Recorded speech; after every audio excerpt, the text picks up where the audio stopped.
Comme on peut le voir sur cette frise chronologique, Publius Ovidius Naso appartient à la dernière génération des écrivains de l'âge d'Auguste. Né en 43 avant Jésus-Christ, il est mort 3 ans après Auguste, en 17 après Jésus-Christ. Il appartient à une famille de chevaliers aisés, il a fait des études de rhétorique, mais contrairement aux jeunes gens de ce milieu qui se destinaient en principe à une carrière politique, il a opté délibérément pour la poésie. Ses œuvres peuvent être divisées en 3 grandes catégories. Les écrits érotiques, dont certains relèvent de la poésie élégiaque et d'autres de la poésie didactique. Ces petits écrits ont valu à Ovide un grand succès dans les milieux mondains, qui appréciaient beaucoup son humour et son irrévérence. Les œuvres ambitieuses et de très longue haleine, comme les Métamorphoses et les Fastes, écrites en hexamètre dactylique. Et les œuvres élégiaques écrites après la disgrâce d'Ovide, qui pour des raisons restées obscures a été exilé en 8 après Jésus-Christ dans la ville de Thôme, sur la mer Noire, où il est mort sans jamais avoir pu obtenir de revenir dans sa patrie.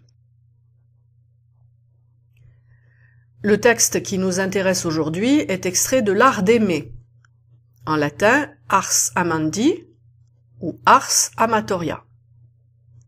C'est une œuvre composée au tout début de notre ère, vers l'an 1 après Jésus-Christ.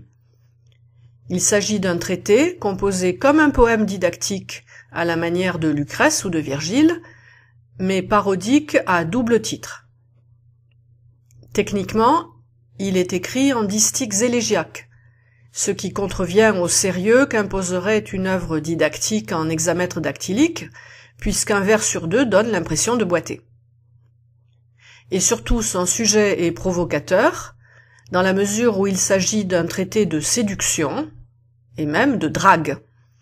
Ovide apprend successivement aux hommes à séduire les femmes et à conserver leur amour. Puis au livre 3, pour qu'il n'y ait pas de jaloux, il s'adresse aux femmes et leur donne des conseils pour séduire les hommes et se les attacher. Bien qu'il prenne la précaution d'affirmer que cette œuvre ne concerne pas les femmes vertueuses, Ovide pratique là un badinage provocateur et ironique, dans un contexte où Auguste tente d'imposer un nouvel ordre moral, édicte des lois contre les adultères et pratique une politique familiale et nataliste qui tente de mettre un peu d'ordre dans une société romaine aux mœurs relativement relâchées.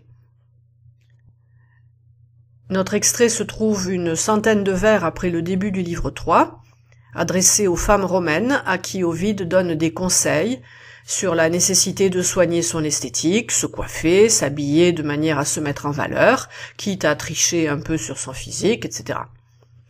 Au vers 113, il interrompt provisoirement ses conseils pour se lancer dans une digression qui commente le changement radical survenu depuis l'âge d'or. À l'époque, il n'était pas nécessaire de se soigner ainsi, tout le monde vivait dans une rusticité qu'Ovide ne regrette en aucun cas. Quel plaisir de vivre aujourd'hui dans une époque et une cité où domine luxe et raffinement.